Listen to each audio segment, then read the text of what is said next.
begitu banyak teman lama, aktivis-aktivis, dan siang ini mereka sholat Jumat di Masjid Al-Akbar dan sekaligus berarti dengan pengurus sebelum acara dimulai, dan sekarang nanti akan melanjutkan rangkaian acara sampai dengan Minggu pagi di Surabaya dan Madura ini. Apa Pak yang ingin diraih atau yang ditargetkan oleh Pak Anies dan juga tim?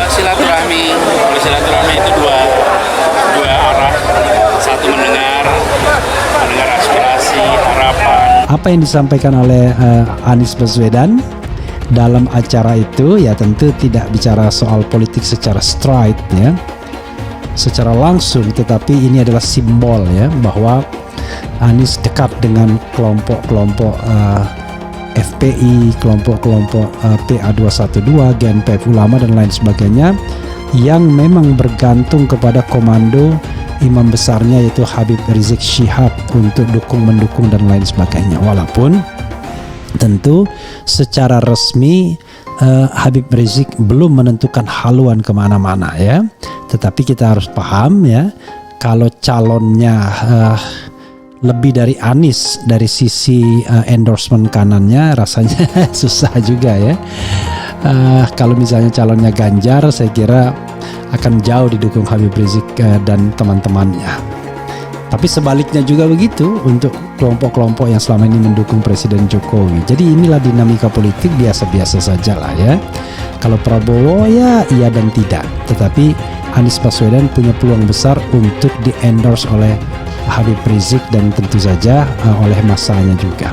Tentu saja sahabat dan sekalian, coba kita dengarkan dan perhatikan apa yang diucapkan oleh Anies Rashid Baswedan, yang tentu kalau kita bicara tentang kefasihan dibandingkan pemimpin-pemimpin yang sudah ada ya jauh lebih fasih mengucapkan ayat-ayat Tuhan ya dibandingkan pemimpin-pemimpin yang ada ya, bukan dibandingkan dengan katakanlah kiai-kiai, ulama-ulama atau habaib-habaib yang ada. Ya. Surabaya, Jawa Timur ini penduduknya kan hampir 40 juta ya, hampir 40 juta ya. Ya.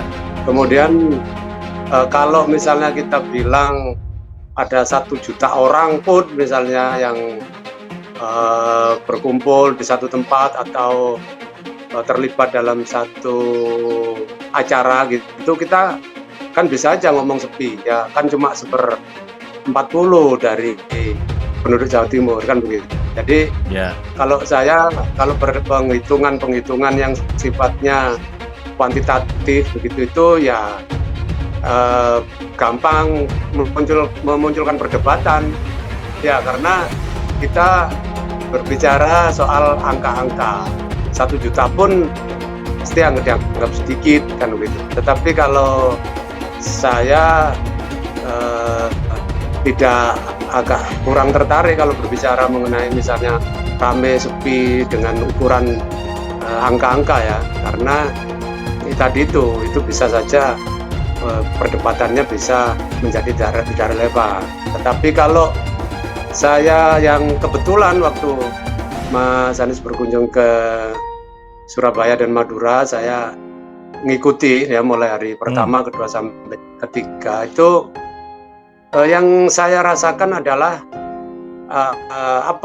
aura ya, angin gitu, katakanlah angin ya. Kalau kita penggemarnya Scorpion ada wind of change ya kan, angin perubahan itu yang menurut saya yang harus kita rasakan, itu hembusan. Diam-diam Anies Baswedan menginap di Ponpes Langitan dan ziarah makam Sunan Bonang Tuban. Dikutip dari Suara Joglo, Anies Baswedan dikabarkan kembali lagi ke Jawa Timur. Namun bedanya kali ini pergerakannya tidak gembar-gembor seperti sebelumnya.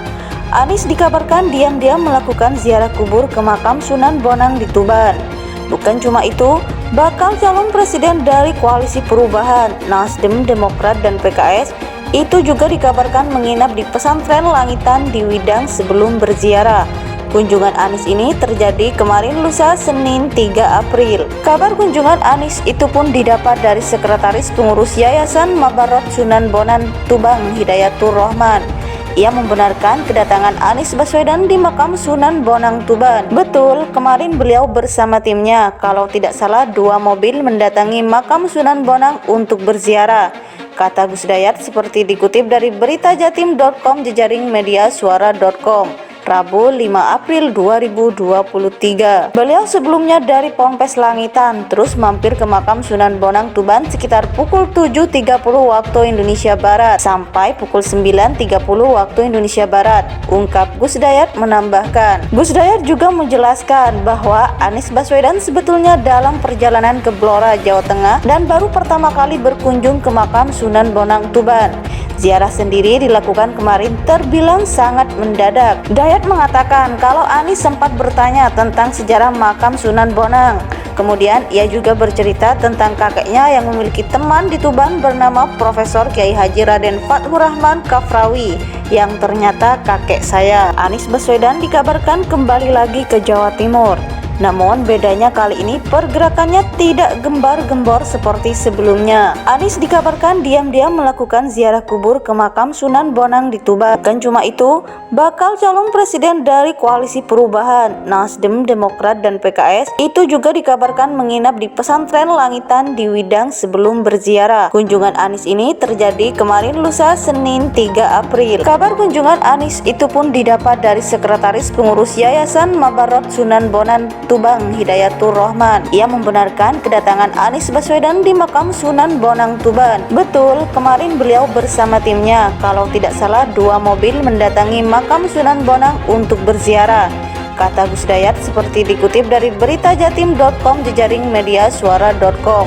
Rabu 5 April 2023. Beliau sebelumnya dari Ponpes Langitan, terus mampir ke makam Sunan Bonang Tuban sekitar pukul 7.30 waktu Indonesia Barat sampai pukul 9.30 waktu Indonesia Barat, ungkap Gus Dayat menambahkan. Gus Dayat juga menjelaskan bahwa Anies Baswedan sebetulnya dalam perjalanan ke Blora, Jawa Tengah dan baru pertama kali berkunjung ke makam Sunan Bonang Tuban.